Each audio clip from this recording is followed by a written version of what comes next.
Let's talk about birthright citizenship, then we'll get into all the rest of it. Paul Ryan said something today that I thought was quite interesting, being the constitutional scholar that he is. And here's what he said about birthright citizenship and the president. By the way, the president didn't bring it up. I heard one of the miscreants on cable say the president brings this stuff up to divide the nation. First of all, he was asked about it. He didn't bring it up. Secondly, it's not about dividing the nation. It's about upholding the Constitution, okay? Nobody really knows how birthright citizenship was instituted. We've investigated this. It started in the 60s. Bureaucratically, the old INS started to interpret it that way, as the bureaucracy does this all the time. There's been no law passed that conveys birthright citizenship onto illegal aliens. There's been no Supreme Court decision that definitively confers birthright citizenship onto illegal alien children. Nobody's 100% certain how this came to be. But everybody seems to be 100% certain that the president can't fix it. So the executive branch, unilaterally, somehow, somewhere in the bureaucracy, decided to interpret this as it's being interpreted today. Nobody knows exactly who, exactly what office, but there it is. And so when the president is asked about it and says, how did you find out about this? Yeah, we're working on an executive. No, you can't change the Constitution by executive order. Well, does the Constitution confer birthright citizenship on the children of illegal aliens? Of course it doesn't, which I'll explain in a minute. But here's the current Speaker of the House, Paul Ryan, who was silent for months, but now he feels compelled to speak out. Go ahead. Well, you obviously cannot do that. You cannot end birthright citizenship with an executive order. We didn't like it when Obama tried changing immigration laws via executive action, and obviously as conservatives, we believe in the Constitution. As a conservative, I'm a believer in following the plain text of the Constitution, and I think in this case the 14th Amendment's pretty clear. Mm-hmm. And that would involve a very, very lengthy constitutional process. The ignorance on this subject, like so many others, is unbelievable. This is the Speaker of the House, who cares not one whit about the history of the 14th Amendment. Not one whit. You have so-called experts, constitutional experts, professors, former trial judges in New Jersey, who say the same exact thing. Ignorant beyond belief. Illiterate when they come to the 14th Amendment. So I decided, let's play a little piece that I did in 2015. Over 3 years ago. We can go back further, but that's long enough. To provide a basic foundational understanding of what those who wrote the 14th Amendment and ratified the 14th Amendment actually meant. Let's go to cut 18. Go. And yet nobody did a better job at explaining this than Professor Edward Erler, who I've talked about over the years. And he's a professor at California State University. He was also at the Claremont Institute, senior fellow there. But more than that, he happens to be right. And he testified before a subcommittee of Congress many years ago, almost 20 years ago, and he set forth the case. Now, he's not the only one. Professor Thomas West has.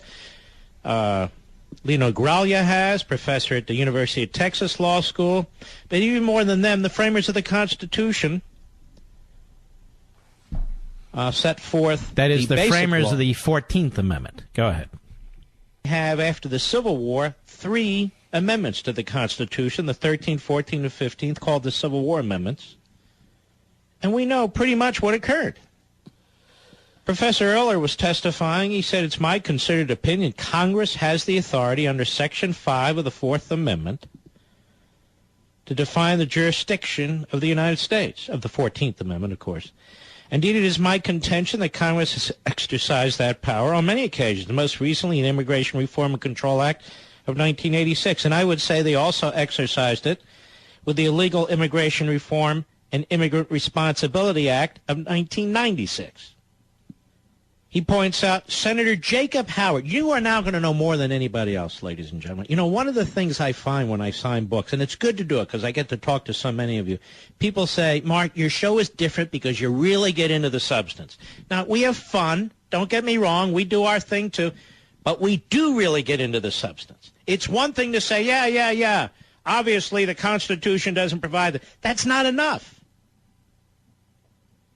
That's not enough. So when you're in a debate format or a political format or a classroom format or this format, you need to back it up. And that's what we do here. We back it up.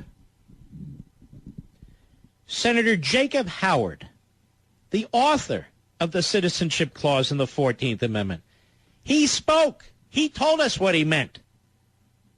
He defined who would fall within the, quote, jurisdiction of the United States, unquote. Ready? Quote, every person born within the limits of the United States and subject to their jurisdiction, meaning the states, their jurisdiction, is by virtue of natural law and national law a citizen of the United States. This will not, of course, include persons born in the United States who are foreigners, aliens, who belong to the families of ambassadors or foreign ministers accredited to the government of the United States, but will include every other class of persons.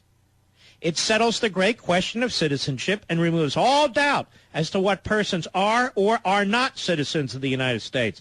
This has long been a great issue in the jurisprudence and legislation of this country. Mr. Call Screener, Mr. Producer, you understand that, right? Is it not plain English? Is he not as clear as can be? That it does not include aliens, it does not include foreigners, it does not include families or with ambassadors or foreign ministers. So the author of Citizenship Clause intended to count foreigners, aliens, and those born to ambassadors, foreign ministers as outside the jurisdiction of the United States. That's Senator Jacob Howard. He knew, as his reference to natural law indicates, that the Republican basis, little r, Republican basis for citizenship is consent. Consent of the country. You can't self-immigrate. You can't claim jurisdiction because you happen to walk into the United States. Senator Lyman Trumbull, chairman of the Judiciary Committee and a powerful supporter of the 14th Amendment, remarked on May 30th, 1866, that the jurisdiction clause includes those, quote, not owing allegiance to anybody else. It's only those persons, I'm quoting, who come completely within our jurisdiction, who are subject to our laws, that we think of making citizens, and there can be no objection to the proposition that such persons should be citizens.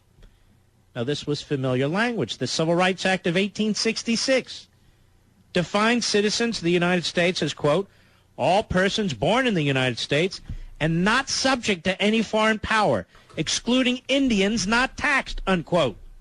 Not subject to any foreign power.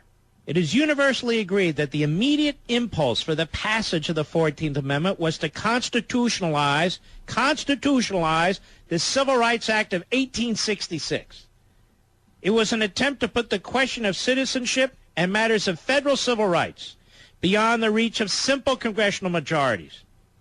Thus, it is clear the idea of allegiance, not subject to any foreign power, quote unquote, was central to understanding the jurisdiction clause of the 14th Amendment. Now I'm back live. What is the bottom line here? What's nub of this? They wanted to make certain that former slaves would be treated as citizens of the United States because certain states were still resisting. They wanted to make sure that former slaves would be citizens of the United States. They exempted Indians because Indians still, certainly back then, were often considered citizens of particular tribes. But these actually were very forward-looking individuals. They specifically excluded aliens and foreigners. Now, more on this when I return. Mark Levin.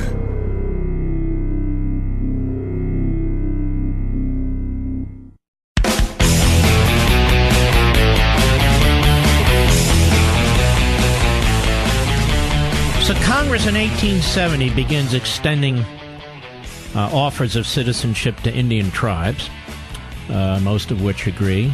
So you're a citizen of a tribe and a citizen of the United States. There's a Supreme Court opinion in 1898, United States versus Wong Kim Ark. We've talked about this. I've written about it. And that declared the 14th Amendment adopted the common law definition of birthright citizenship. But the decision conferred birthright citizenship on a child of legal residents of the United States. Now, the majority is broad enough to include children born illegally in the United States as well as legal immigrants. But that's not what the court decided. It wasn't even presented to the court. And so, of course, you have individuals who are trying to read it into it. The court has never decided that illegal alien, that is, the children of illegal aliens, are automatically citizens of the United States. Think of the absurdity of it. Those who passed the amendment specifically rejected the idea. We know who it applied to, the freed slaves. And we know that in the 1960s at some point, the interpretation changed for the executive branch.